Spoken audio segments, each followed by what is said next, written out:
Well, damn, that was brutal. I bowled 12 games of match play today where I only won 5 matches. And 3 of them I won with 170 or worse. Like that was brutal. I don't know. I mean, it was a combination of bad execution and bad ball reaction, just not figuring it out. Bad execution, creating bad ball reaction, and not being able to make the right choices because of bad execution. So, I mean, I don't know. I mean, I didn't finish last. That was the good thing. I found a way to climb my way out of the cellar. I was in 16th for a while there because I had a streak of 5 games where I bowled 160, between 162 and 177, 5 games in a row. I don't even know how to explain it. It was just, when my ball got going straighter up the lane from a deeper angle, it overhooked. It would hook a couple of different times. It would never actually push to the right and then hook. It always hooked early. And then if I opened my angle up a little bit or feel like I shoved it or sped it up to get it through that spot and not hook early, it would never hook. And I would 210 or 2810 or something along those lines. So it was, I don't know, I felt trapped pretty much the whole day. Didn't matter if I spun it, if I rolled it, try to roll it, throw it bad, miss bad execution, try to spin it, throw it bad. On the good ones, I mean, even the good ones sometimes didn't strike. I pocket 710 a bunch, probably at least 4 or 5 times. I left a pocket 4 or 5 from being so deep and my ball just coming way around the head pin. So it was just, it was a struggle. I mean, 48 feet, almost no volume on that surface. That was, I mean, they were the Pro-Am lane, but 20-year-old surface again, where the fronts get beat up. You got all the league bowlers playing between 7 and 12, so that part of the lane is out of play. You can't play there. You get forced to go left so fast. And today, you got the good, the better bowlers that are bowling match play, so they're moving left even faster because of trying to create, the shim and all that, trying to create hold in the middle. So I don't know. I mean, it got to where you had no hold left and there was no hook right. A couple of the guys could create a little bit, like Dan Farish, because he's got such a low rev rate. He was able to kind of shove it through there pretty good. Tim Pfeiffer, he found a way to get his hand to just go forward and let it tip just a little bit in the back. I tried that and I couldn't get it to work. I don't know. It didn't really look like anybody really had that great of a look. It was just kind of a grind. And then you had guys like Graham Fott won again. He was 97 pins out going into the last game, both 240 and 1. And the 2 guys ahead of him, bowled nothing. So he was able to get around them. And, boy, it was tough, I mean, Graham he switched back and forth between a reactive ball and the purple hammer. But he used the purple hammer most of the time. That's what's crazy. It's 48 feet, and he's hooking the lane. He's circling the lane. On the right side, trying to do what he was doing, there was no way. There's no chance of getting your ball to do that. And I think a lot of it is because the left side is a little fresher surface.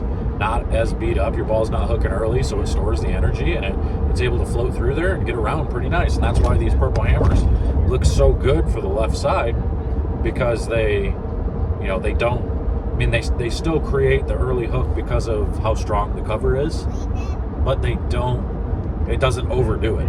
It still stores enough energy to where it can round out and go around the lane. So, I don't know. I'm not even sure how they can combat that. In my opinion, I think that's why 2-handers are so dominant right now, is because of the way the lane surfaces and stuff are, because of how old the surfaces are, and because they can throw it hard and still have the rev rate to get it around the corner. If the lanes were new, I really don't think the 2-handers would have an advantage without the early hook. I really don't. I think, honestly, at that point then, the really good 2-handers will. Either way, those guys are still going to be really good. But, for the most part, I've always been a believer that it's harder to be a 2-handed bowler than it is to be a 1-handed bowler. As far as being elite, it's harder to be an elite 2-handed bowler than it is to be an elite 1-handed bowler. There's just some intricacies that go into 2-handed bowling that causes some problems. And a lot of it is because with your rev rate so high and your ball speed so high, getting your ball to slow down and read the lane properly is tough unless you automatically have that built-in friction in the front. And I personally believe that is a huge advantage to anybody that's got a big rev rate with ball speed. So how do you combat that if you don't? What if you're me, who's, I'm thinking my rev rate's starting to go down. I'm probably, let's call it 425 now, not 450 anymore. Let's call it 425. And, 16, 17 miles an hour off my hand instead of 519 miles an hour off your hand. Big difference there, so getting it through the front at 19 miles an hour is easy. Sure, I could throw it 19 miles an hour, but then I don't have the rev rate to get it to pick up the right part of the lane, down lane. So it's just, honestly, for me, it's going to be a lot of practice. I'm going to have to practice a lot. I'm going to have to get super sharp again. That's my issue right now. I'm not sharp. My hand felt okay. I can't complain about how the ball felt. I didn't really feel like I was dropping it too much or hanging up in it too much. It actually was pretty good. Anytime I dropped it or hung up, it was my own fault. It was just from lack of practice, lack of, repetition, just being out there and doing it. So just grabbing on it and doing all kinds of crazy stuff you shouldn't do. So now I've bowled 4 times in the last week, so I will continue to bowl. I'll continue to practice, take tomorrow off, and I'll practice probably Tuesday, Tuesday, Wednesday, Thursday next week, and try to get ready for some of the events coming up. We got Angola, Minster, Ohio, and Coldwater, Ohio, all within a week and a half, coming up in a couple of weeks. So I'm excited for that trip. I'm going to take the camper and take the boy with me. My buddy Billy's going to come around with me and go to those events. So I got me somebody that can kind of scout the bears a little bit for me, and somebody that can change some surfaces for me and stuff too. And I think that's a lot to do with my ball reaction today too. I haven't cleaned my bowling balls. A lot of these bowling balls just have been beat up, and I haven't cleaned them. I haven't resurfaced them to where I want. I just haven't taken care of my equipment, and equipment is so key.